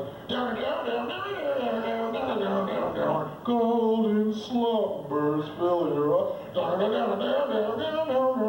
You know, so. Hey, you never noticed that in the Soviet Union, first they have the bald revolutionaries, then they have the hairy reactionaries, then they have the bald revolutionaries and the hairy reactionaries. You know, Gorbachev was bald, he was a revolutionary, and Yeltsin is hairy, and he's a reactionary. You notice that? Well, it's the opposite in this country. Eisenhower was bald, and he was a reactionary. He was followed by Kennedy, who was a liberal, and then old ugly-faced Johnson, and then even uglier Nixon, and then totally bald Gerald Ford. You know, we had the bald period, and then we had the man who dyed his hair. He was a reactionary. And then we had George Bush. You know, he had hair, another reactionary, but, you know, again, you get the idea that these guys don't really have hair. It's sort of like fur or something. It's vestigial. And then Bill Clinton, he's got lots of hair, and he's a liberal. So it's funny how these things work out. Anyway, I was talking about rock and roll as being like a church, a secular creed. Well, I like to sing a song to the tune of Gilligan's Island. Now, this is the story of World War III. It's been here for a long, long time. The Buddhists, the Hindus too, the Jews, the West, and the rest. Here in World War III. You know, if only we could run history backwards. Wouldn't that be special? Yeah, I know, it's a long bit. I was going to do all my long bits today, but I guess I won't. All right, then I'll do something I did last week. Anne slander. Do you have a problem for Anne slander to solve? Okay, well tell me a problem that you have, and let's see if Anne slander can turn her inimitable talents towards it. People don't like to talk to strangers. Strangers don't like it when you talk to them? Well, they'll like it even less when you pass by them and you let loose this fart you've been holding in for 5 minutes. And then you sort of slow up a little bit, and they say, "What's that smell?" And you introduce yourself to them. "Hi, I'm the man behind this smell. Sorry I farted in your face like that. I just wanted to get to know you a little better, and this was the only way. I wanted you to know what I was eating, but I didn't want to actually have to tell you. But now you know, so we can be friends." That sort of thing. You know, my daddy had a terrible secret. He used to drink and gamble and run around with loose women, but all the time, he was only pretending to do these things, and in secret, he was praying to the Lord. Like I said, he had a terrible, terrible secret. Well, I was going to pull out something I haven't done in about 5 years. It was Uncle Elkie and Cousin Sid. Oh, forget it then, I won't do it. If you're not here, I don't want to do it. Forget it. So, let's see, the audience has dwindled down to 1. And if I hadn't put that super glue in your chair, you wouldn't be here either, no doubt. Hey, why do they call, you know why they call it? Yeah, what's the question? Oh, you had a question for Steve? Oh, that's too bad. Well, he'll be back after he gets something to eat. Yeah. Do you know why they call it Boston lettuce? What is Boston? It's lettuce, but it's like small and expensive, just like its namesake. I guess, I don't know. Well, we had a big head of it in our refrigerator not long ago. Well, it wasn't that big, it was a small big head, you know. It is expensive, that's just it. It's like this little head of lettuce and it's like 99 cents. Well, what is the problem? It's delicate. Well, Ann should tell me what, if I want to be an American, do I have to get a debt? He wants to know if he wants to be an American, does he have to live in debt? Well, gee. That's a good question, and there's 2 answers to it. The correct answer and the nice answer. Which one do you want to hear first? The correct answer. Well, the correct answer is to not spend more than you can afford. And, well, that's just it, though. You can't be an American until you earn $10,000 a year or more. Otherwise, you're a fake American. You're basically a Mexican who's pretending to be an American, even though you have no Hispanic blood. Well, it's true though. How can you live with on less than $10,000 a year unless, like, you know, you sleep in a church attic and you rub in dumpsters? I stay with my parents. See, that's just it. Then you're getting their income, you know, so you're not living on less than $10,000 a year. So it doesn't count, you know. No, I used to live on $3,500 a year. Of course, that was back in the days of the dinosaurs. And I used to go to the Haymarket at 6 o'clock on Saturday nights and get all the stuff they threw away and live on that for the week, you know? I mean, you can always make money if you know how. I mean, it might be pitiful. It might be turning in deposit cans. But, you know, you can always do it. You can always scrape by somehow. And that's the answer. Well, the nice answer is, well, you could invest in government bonds and after a year you'll have a windfall. Or you could cheat on your taxes, you know. You could get money under the table and not declare it, and if it's less than $600 a year, then they won't care anyway. And if it's more, then you're golden. $600 a year, that's not chicken feed. That's $50 a month. $50 a month. Well, that's $12.50 a week. Holy cats, $12.50. I'm a rich man now. I'm a rich man. Get away from me, boys. I'm rich. So, that's it. Here's another thing. Dumbing down is only a key to community, not survival. If you pretend to be stupid, you'll have a lot of friends, but you won't necessarily enhance your prospects for survival any. That's the way it works, you know? Nobody likes a smart ass. You understand? It's like, you know, if you was this here teddy bear, I'd kick your ass for these smart ass remarks of yours. Just who do you think you are anyway? Coming around here, telling me what to do, how to live my life. Well, I'd kick your ass right now. You know, so, you know, and it's like they see you reading a book and they say, so you're reading a book, huh? You don't know how to butter toast, but you're reading a book. Well, why don't you read a book on how to butter toast without tearing the bread apart, huh? I bet you won't find that in a book. I'll tell you why, because that's common sense. You might know how to read a book, but you ain't got no common sense. They always say that, even when you're not trying to butter a slice of toast. You know, in Boston it's considered pretentious to talk about books unless they've recently been made into movies. Then it's okay. So when they say, have you seen Middlemarch? You can say, no, but I read the book.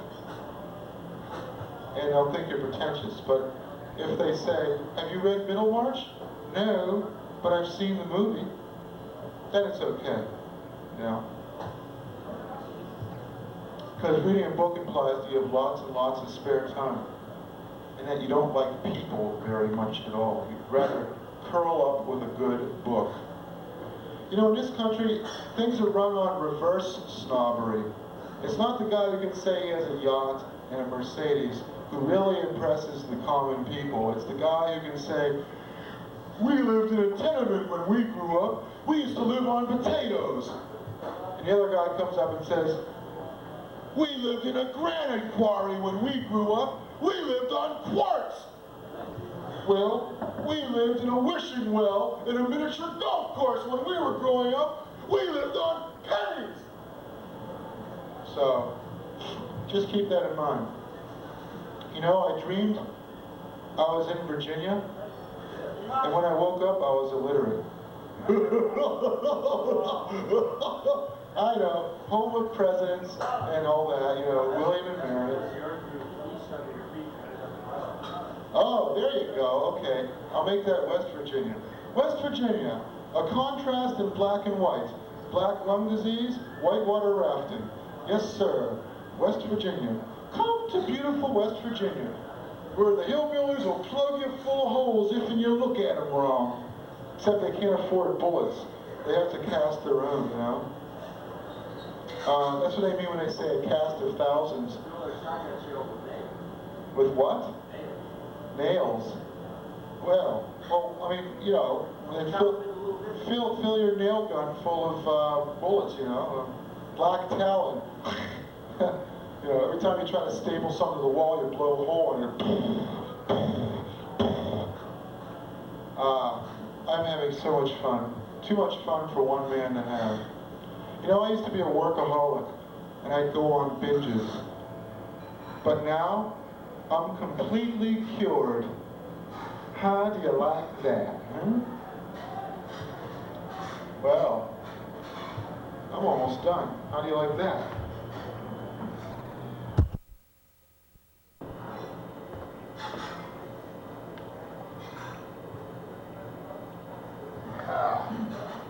Well, for the next 25 minutes, I will attempt to tear the head off this teddy bear. This is not as easy as it looks, and you know, smart comedians who do this, like Carrot Talk, they loosen the stitches first, and then when they get on stage, it's a lot easier just to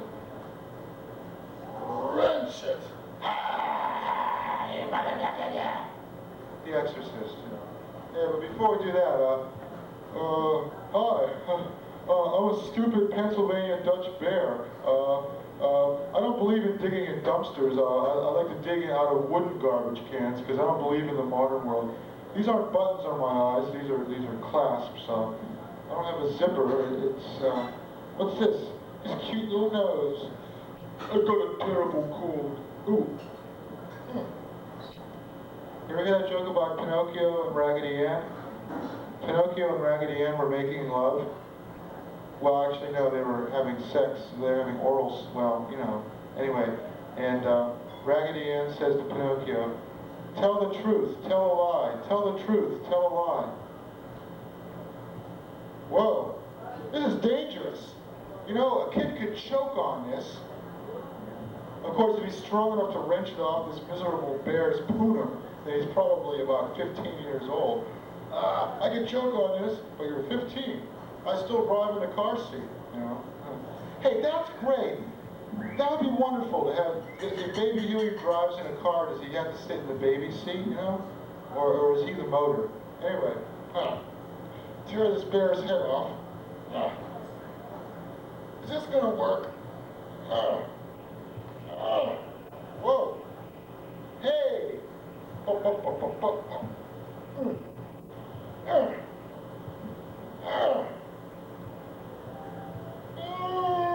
It's coming, it's coming, it's coming.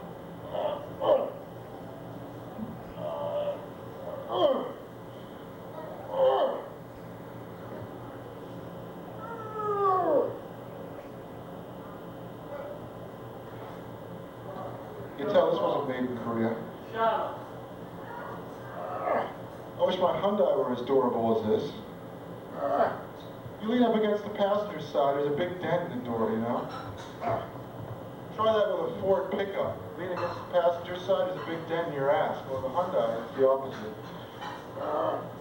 Die, damn it! Die!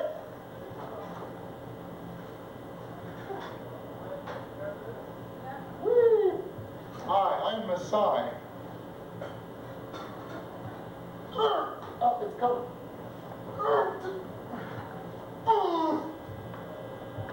I felt like Mr. Carmichael on the Lucy Show. Oh, Mrs. Carmichael!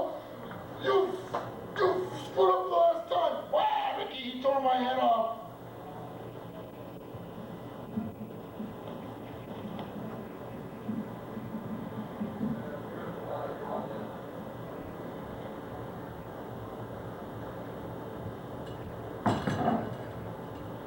Hi, I'm the Headless Teddy Bear, the Headless Horseman brought up to date for young children.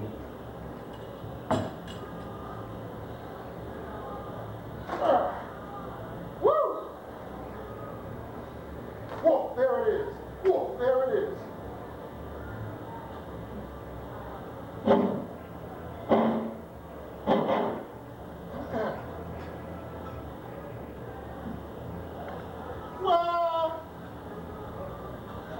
And now, it's Teddy Head Touch Football. Boom! You know, it's kind of overkill to actually... Ah! Ah! So much for that.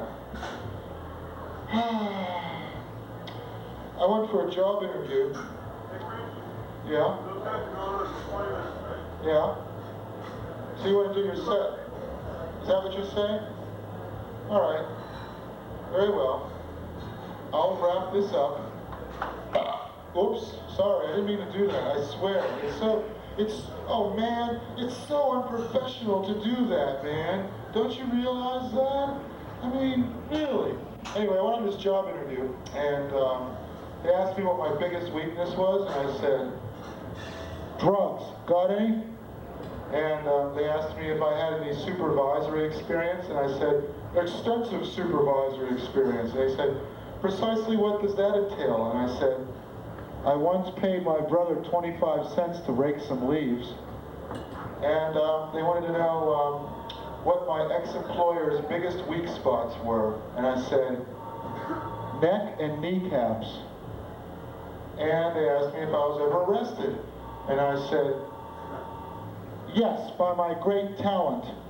And they wanted to know if I had any other experience. And I said, yes. Jimi Hendrix experience, down there. And they asked me what my hobbies were. And I said, well, my biggest hobby is being interrogated by total strangers for 1 hour and 15 minutes at a stretch. And then they finally asked me, where do you see yourself in 5 years? And this is what I told them.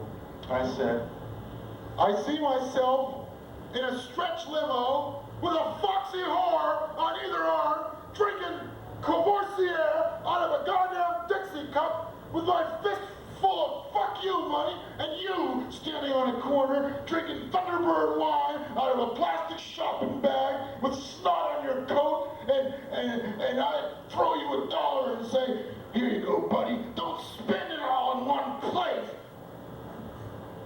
And they said, thank you very much, we'll be notifying you if you get the position, but I'd like to say, just between you and me, you have a very good chance of getting the job. They always say that, you know, no matter what. It's like, oh, so you're going to be a professional wrestler. What do you like? Flowers, kittens. Well, you have a very good chance of getting the job. Okay, well, do you want me, you don't have to pass. Does that mean you're not going to do it today? You can do it. I'll give you time. I'll go right now. Would you like that? Do you want me to leave? If you want me to stay, I'll be around today. Whatever I want to do, you know? Oh, okay. I wanted to go on an hour ago. Oh, well, that's nice. Well, you can't always get what you want. Why didn't you say something? Huh? Huh? You know how long my sets are. You should have said something. You should have said, hey, can I go on first? And you could have gone on first. And you wouldn't have had to have left for 40 minutes, and you'd be done. And you wouldn't have anything to worry about. No matter what I say, you're not going to be amused. So why should I even bother going on? Is that the gist of it? You hate me now, don't you? I'm not your friend anymore, am I? No, I didn't want to perform this week anyway, but I felt like I had to. Why did you? There's no pressure on you. Why? Because I did the performance of a lifetime to an audience composed of one-eyed hillbillies and creameless people from Pittsburgh who still order Boilermakers in the Plaza Hotel, and a guy in a striped shirt with his arms folded like he's Mr. Clean. And what is this? And this guy chewing on the rim of his sunglasses like he hasn't had a good meal in 15 years. And this is what I have to look forward to in my old age. This. Well, it's cool, man. What about your fiance? What about my fiance? Well, I'll tell you about my fiance. Well, she's going to get a job at Disneyland. She's going to be the Little Mermaid. And I'm going to stand at the door and go, be our guest, put our magic to the test. What about your kids? What?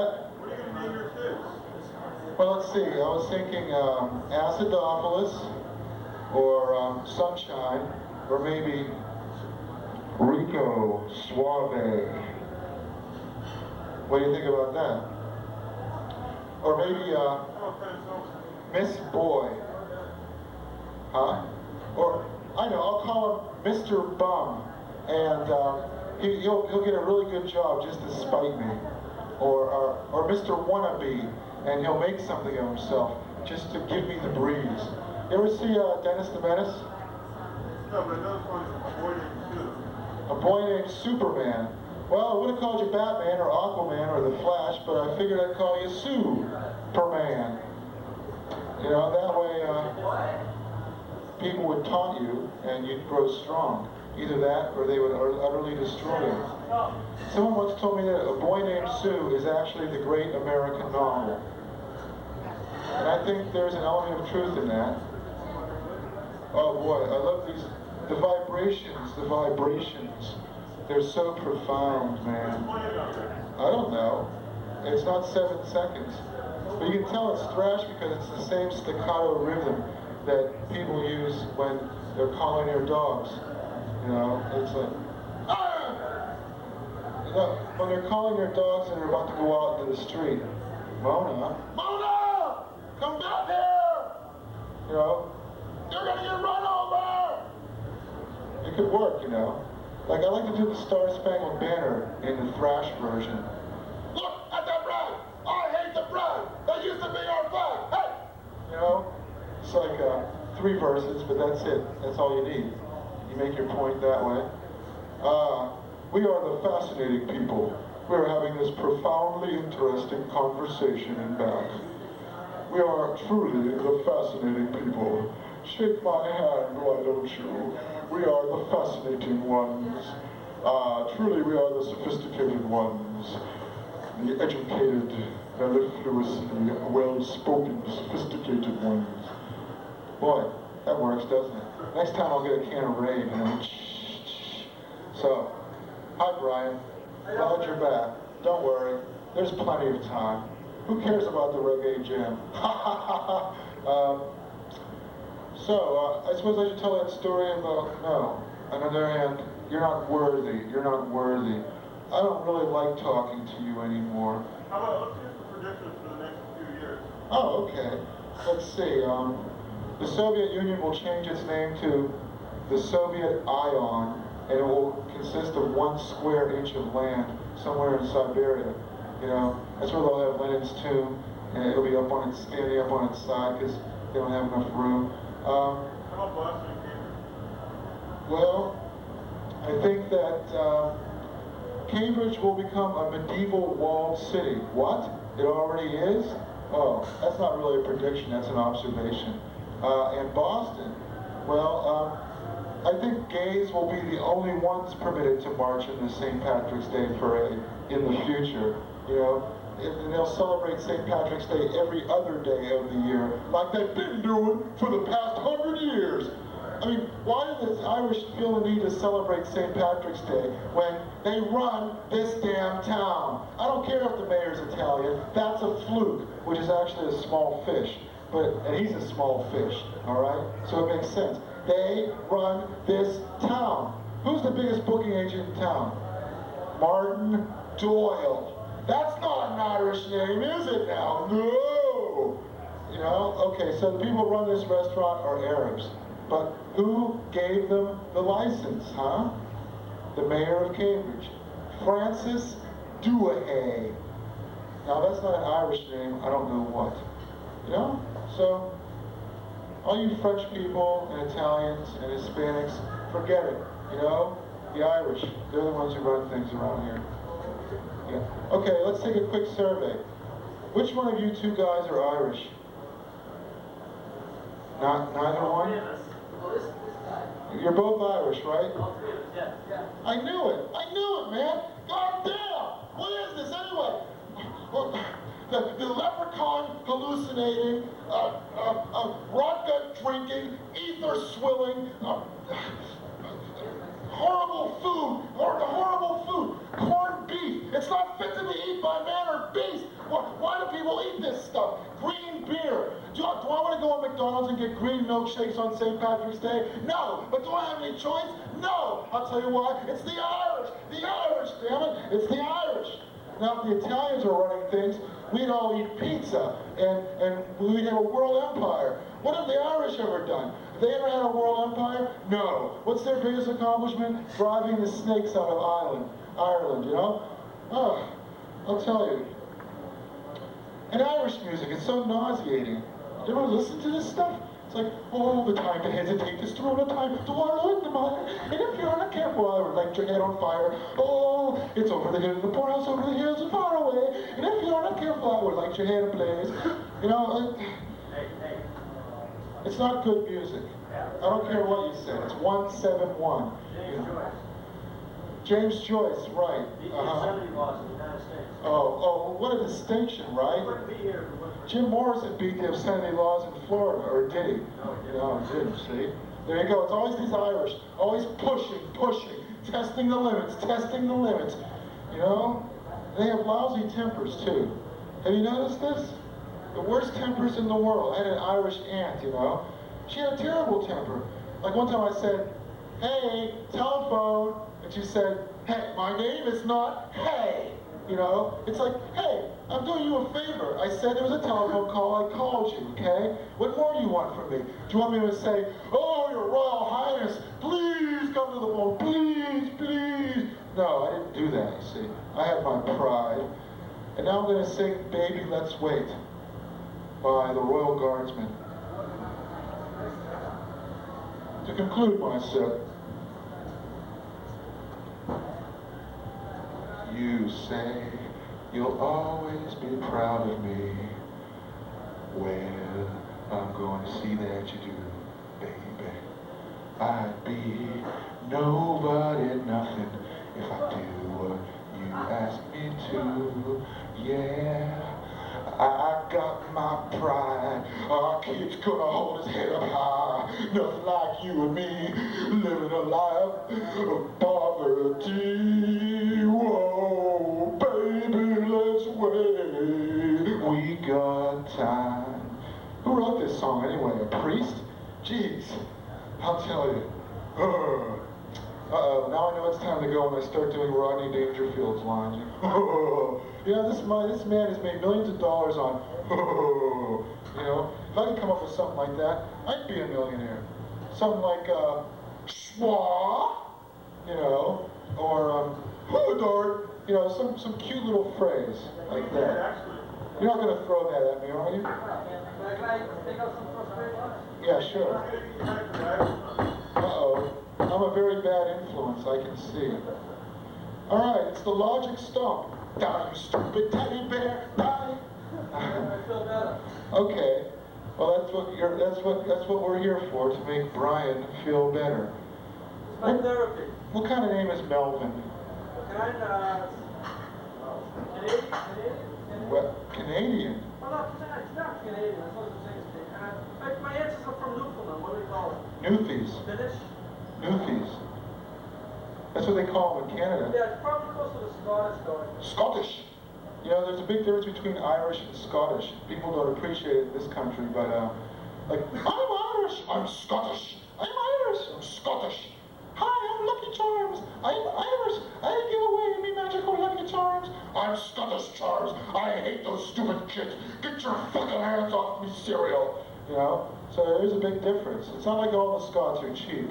But I heard this story. One time there was a guy who got onto a trolley in Edinburgh, and he had a big suitcase, but he only paid half the fare. And so the conductor stopped the streetcar in the middle of a bridge, came up to the Scotchman and said, hey, you only paid half the fare. And the Scotchman said, it's a lie, I paid the full fare. So they got into a little tussle, and the streetcar conductor threw the Scottish man's suitcase out the window, and it went straight into the river. And the Scotchman looked at the conductor and said, you scoundrel! You drowned me, son! So you had to be listening to the whole joke to me. But that's okay. It's not your fault, it's my fault, okay? You're not the ones who are lazy, I am. You're not at fault. You have committed no great sin against me. Oh, all right. Well, good night, everybody.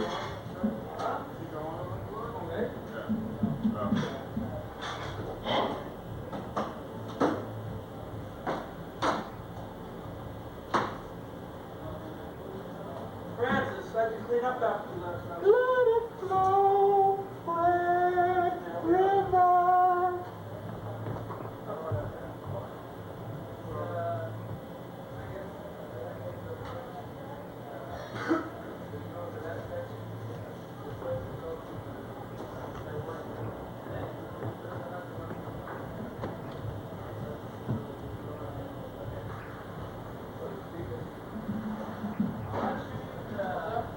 get down on my knees for you.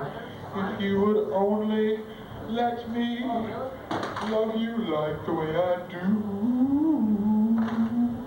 We had a love that you won't find every day. So don't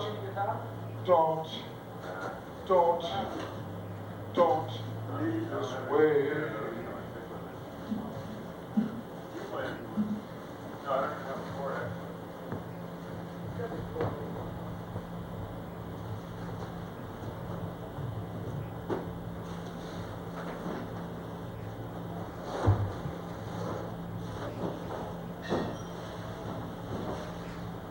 I'm the wrong hero, and I thank you for tuning in to Hated by Young and Old alike. And in order to properly thank you for having tuned in and stuck by me for these last 2 hours, I would like to give you my all-purpose advice to the lovelorn household hints Ask the Bugle as I see it horoscope travel trivia. Advice to the mob: your days are numbered. Folk remedy: put chewing tobacco between baby's toes to soothe teething pain. Capricorn: turn off your parking lights. Your coin is worth $3.50 in good condition. To Buffaloed and Buffalo: dump the creep, he's no good. Some spray starch will jumpstart an old lawnmower. Crack is a menace. The guy sounds like bad news. Give him his walking papers. The politics of Beirut are terribly complicated. It sounds to me as if you need to see a marriage counselor. The President pro tem of the Senate is fourth in line for the presidency. Train your kids to pick up after themselves by offering incentives. A mixture of wine vinegar and hot mustard makes a swell dressing. Also, a dandy poultice. Though the sun is 73 million miles from the earth, it causes nasty burns. Your grandfather's railroad watch is a cheap imitation. It is worth 5 cents. Elvis had 14 drugs in his bloodstream when he died. Seek counseling. Omerta isn't all it's cracked up to be. Family, friends, pets will warn you not to buy that cute calendar. Heed their advice. It's too early to buy a calendar. There are no bees in Ecuador. Plovers do lay eggs in captivity. That 1956 calendar with pictures of Canadian prime ministers is worth $500. Planning a trip to Calcutta? Be sure to get your typhus shot and be prepared to lose between 50 and 70 pounds if you want to blend in with the natives. Confidential to Aquarius: if you let him have his way now, there will be hell to pay later. Another ice age is at least a century away. Live for today. Don't put off that major purchase. A man never stands so tall as when he's walking on the neck of his brother. Historical fact: Nixon's father was an alcoholic. That's why he bombed Hanoi. Elvis is not dead, he's only sleeping.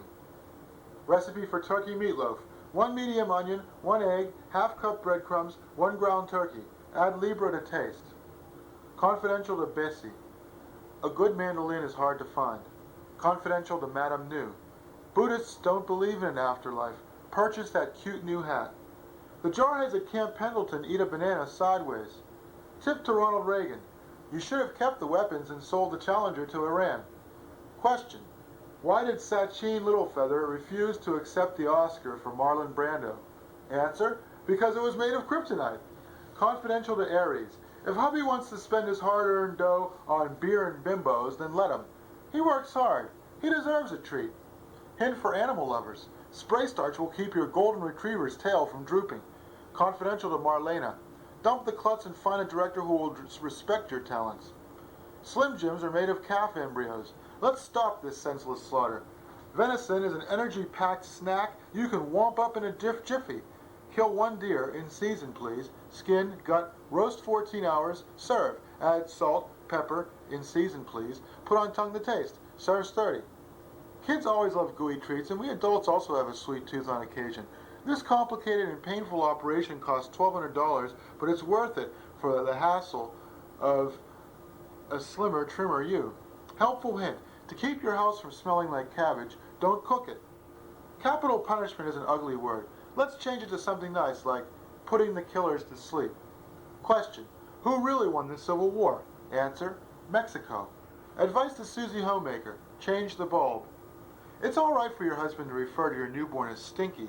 just so long as he doesn't refer to it as jumbo or son. Advice to Aretha. Forget about the dough and think about the do-re-mi.